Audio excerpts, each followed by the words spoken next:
সাজাইয়া দাও। আমি একজন দেশের রাজা হয়ে, আমি নিজে ঘটক হয়ে, আমি ছেলের বাবা হয়ে, নিজে ঘটক হয়ে আমি ওই আমার ছেলের মেয়ে দেখতে যাব।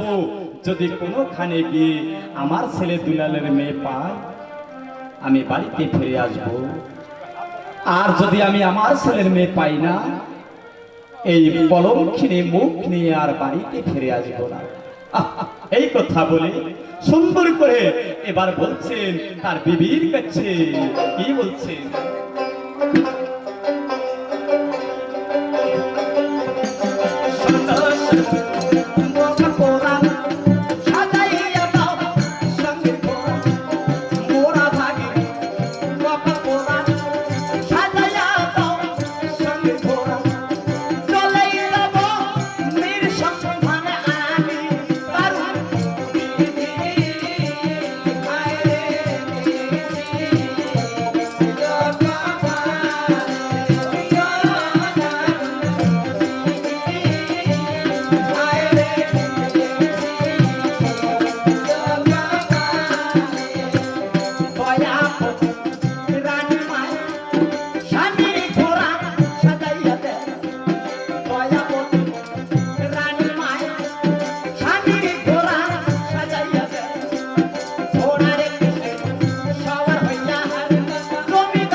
এবার কয়েকদিন ধরে মেয়ে খুঁজে দেখলো, মেয়ে পাইল না।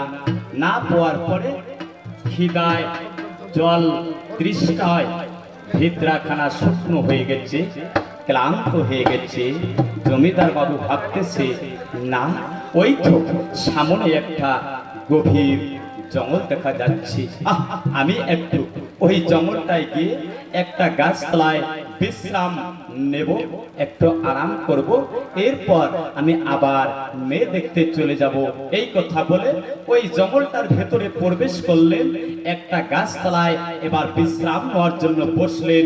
হঠাৎ করে লক্ষ্য করে দেখে এত সুন্দর একখানা মেয়ে, পূর্ণিমা চাঁদের মতো আলো, এই বিজলির বাতির মতো আলো। মেয়েটা দেখতে এত সুন্দর, ভালো, কি যেন একটা বুকি করে নিয়ে চলে যাচ্ছে। জল তৃষ্ণা, রাজা মশাইয়ের শরীর ক্লান্ত হয়ে গেছে। ওই মেয়েটাকে দেখে রাজা মশাই সুন্দর করে মধুর সুরে এবার মা করে ডাকতেছে, বলছে, মা, ও মা, শুনছো? জল তৃষ্ণায় আমার কলিজা শুকনো হয়ে গেছে মা। যদি যদি যদি তোমার কাছে কোনো একটু জলের ব্যবস্থা থাকে, আমাকে এক গ্লাস জল এনে দাও, আমাকে এক গ্লাস জল দাও। জল তৃষ্ণায় খিদার পিপাসায় আমার কলিজা খানা শুকনো হয়ে গেছে। ওই মেয়েটার নাম ছিল দুলালী। তার বাবা তার মা এরা ছিল গরিব। তাই শোনেন মা, এই আদরের দুলালী বাবা মা গরিব বলে একজন জঙ্গলের কাঠুরিয়ে জঙ্গলে সারা দিন ধরে কাঠ কাটত, বাজারে সন্ধ্যাবেলা বিক্রি করে দিত। যতটুকু মাইনা হতো, যতটুকু পয়সা পাইত, ওইটুকু দিয়ে খরচা করে এবার বাড়িতে নিয়ে এসে তার বিবি বাচ্চার প্রাণ বাঁচাইত। এই গরিব কাঠুরিয়ার মেয়ে এবার আদরের দুলালী, মা সতী নারী। এবার বাবা মায়ের পয়সা নেই, তাকে স্কুলে পড়াশোনার করার মতো শক্তি নেই। মা তখন এবার ওই দুলালী কি করলেন, আদরের দুলালী এবার তখন স্কুলে লেখাপড়া বাদ দিয়ে মা সকাল বিকাল ওই গভীর জঙ্গলের মাঝখানতে এবার একখানা মা মন্দির ঘর ছিলেন। ওই মন্দির ঘরে গিয়ে মা রামায়ণ পাঠ করতেন, মহাভারত পাঠ করতেন, ভাগবত পাঠ করতেন, আর একটা কাব্যশাস্ত্র নিয়ে ঘুরতেন। ওই দিন মা ওই মন্দির ঘরে রামায়ণ মহাভারত গীতা পাঠ করে না করিল দেরি, কাব্যশাস্ত্রটা বুকি করে নিয়ে যায় বাড়ি। এমন সময় জমিদার বাবু ওই এবার দুলালীকে দেখে কয়, শোনো শোনো মা জননী বলি যে তোমায় জল তৃষ্ণায় খোদার পিপাসায়, ওগো মা জননী আমি একজন দেশের রাজা হইয়া বিপদে গেছি পড়ি। তাই যদি তোমার কাছে কোনো জলের ব্যবস্থা থাকে, তাই দয়া করে এক গ্লাস জল খেতে দাও নাই। এই কথা যখন শুনলেন ওই আদরের দুলালী হায় চিন্তা করে এই জঙ্গলে কোথায় জল পাওয়া যায়। আস্তে আস্তে ওই রাজা মশাইয়ের কাছে আসিল চলিয়া। আসার পরে ওই দুলালী এবার বলতেছে খুলিয়া, শোনো শোনো ওগো জমিদার বাবু, রাজা মশাই বলি তোমার ঠাই এই জঙ্গলে কোনো জলের ব্যবস্থা যে নাই। একটু এবার জঙ্গলটা ক্রস করে সামনে আমার বাড়ি চলো চলো, এবার সঙ্গে চলো ওই না তুমি। এই জঙ্গলটা ক্রস করলে সামনে আমার বাড়ি আছে। ওগো কাকা মশাই, এই জঙ্গলে তো কোনো জলের ব্যবস্থা নাই, চলো না আমার গরিব লোকের বাড়িতে। এবার চলো তোমাকে সুন্দর করে একটু জল খাওয়াইয়া দেব। ভগবানের খেলা, ভগবানের আজব লীলা এবার শুরু হয়ে গেল, তাই ধৈর্য ধরেই শোনো।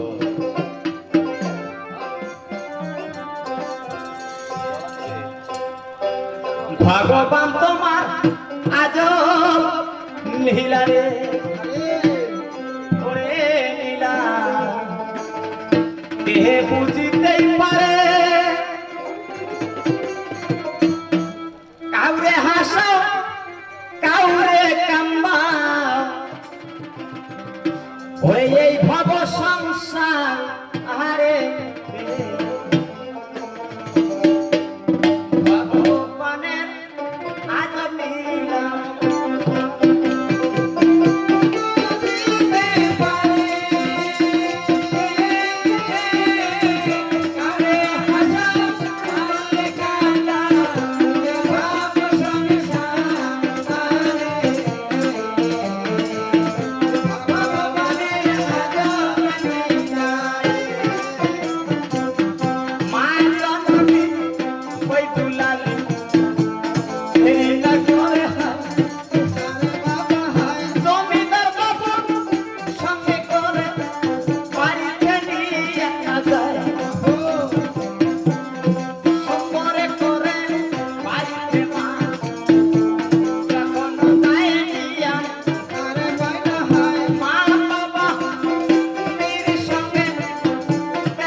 এবার ওই দুলালী মা বাবাকে ডাকলেন, মা তোমরা কেন পালাইয়া যাচ্ছ? তার কারণ এরা কোনো ডাকাত না, ইনি কোনো গুন্ডা না, ইনি কোনো বদচরিত্র লোক না। কে যে ইনি একজন দেশের রাজা, তাই বিপদে পড়ে জঙ্গলের মধ্যে আমাকে মা করে ডেকেছে। আমি তাকে আমার বাড়িতে জল তৃষ্ণায় উনি ক্লান্ত হয়ে গেছে, আমি এই জন্য আমার বাড়িতে আমি নিয়ে আসলাম। সুন্দর করে মা দয়াপথী সতী এক গ্লাস জল আনে হাতের মধ্যে তুলে দিল, জল খাইল, জল তৃষ্ণা এবার মিঠে গেল। এবার সঙ্গে সঙ্গে ওই দুলালীকে বলছে, মা ও মা একটা তোমাকে কথা বলতে চাই, তুমি আমার কথাটা শুনে রাগ হবি না তো? এবার দুলালী বলছে, কাকা একটি কেন, আপনি আমাকে 10টি কথা বলতে পারেন, কিন্তু তোমার কথায় আমার রাগ হওয়া যাবে না। তাই সঙ্গে সঙ্গে এবার কাঠুরিয়াকে ডাকলেন, ডাকার পরে বলছে, ওরে ভাই কাঠুরিয়া একটা কথা। কি কথা? যে দেখো তোমার মেয়ে আকলাক চরিত্র ব্যবহার দেখে আমি একজন দেশের রাজা হয়ে তাই তোমার কাছে, এবার দেখো আমার একমাত্র ছেলে দুলাল, এই দুলালের সঙ্গে আমি তোমার মেয়ে দুলালের বিয়ে দিতে চাই, বলো তুমি রাজি আছো না নাই? কাঠুরিয়া বলে, রাজা মশাই আপনি একজন দেশের রাজা আর আমরা হইলাম আপনার প্রজা, কি করে আমি গরিব হয়ে আমার একমাত্র মেয়েকে তোমার ঘরের বউ করে নিয়ে যাওয়া, না এ কোনোদিন হতে পারে না। এবার সঙ্গে সঙ্গে ওই রাজা মশাই বলছে, ওরে ভাই কাঠুরিয়া তুমি তার জন্য চিন্তা করে না, তোমার মেয়ের বিয়ায় যত টাকা খরচা হবে সমস্ত আমি গ্রহণ করব, তবু তোমার মেয়েকে আমার ছেলের বৌমা হিসাবে আমি আমার বাড়িতে নিয়ে যাব। কাঠুরিয়া বললেন, ঠিক আছে যদি তুমি সেটাই ভালো পাও তাহলে তোমার কথায় রাজি হয়ে গেলাম, আমার মেয়েকে তোমার ছেলের সঙ্গে বিয়ে দেব। এমন সময় দুলালী ওই আলোচনার মধ্যে সঙ্গে সঙ্গে এসে হাজির হয়ে গেল। হাজির হওয়ার পরে এবার ওই রাজা মশাইকে এবার 3টা শর্ত দিলেন, জমিদার বাবু আপনার ছেলের সঙ্গে আমার বিয়ে, আমার বাবা মা কথা দিল, আপনিও কথা দিয়ে দিলেন, কিন্তু আমার তো কিছু বলার আছে। রাজামশাই বললেন, মা তুমি যাহা বলবা এবার আমি তোমার সমস্ত কথাই পালন করব, বলো তুমি কি বলতে চাও? তাই সঙ্গে সঙ্গে দুলালী বলছে, জমিদার বাবু তোমার ছেলের সঙ্গে যে আমার বিয়ে হবে 3টা শর্ত আছে। কি কি? 1 নম্বর শর্ত হলো তোমার ছেলের সঙ্গে আমার যেদিন বিয়ে হবে ওই দিন তোমার ছেলের তোমরা কোনো শাস্ত্র করতে পারবা না। জমিদার বাবু রাজি হয়ে গেলেন, ঠিক আছে মা আমার ছেলের বিয়ায় আমরা শাস্ত্র করব না। 2 নম্বর শর্ত বলো। 2 নম্বর শর্ত বললেন, তোমার ছেলের বিয়ায় কোনো গীত গান চলবে না, এটাও মেনে নিল। 3 নম্বর শর্ত, তোমার ছেলের বিয়ায় কোনো বাদ্য বাজনা চলবে না। কিন্তু রাজা মশাই মেনে না নিয়ে তো পারে না, মেয়ে পাচ্ছে না, কোথায় মেয়ে পাবে? তাই দেখো এক এক করে 3খানা শর্ত ওই না যখন মানিয়া নিল, ওই জায়গাতে বিয়ার কথা ফাইনাল হইয়া গেল।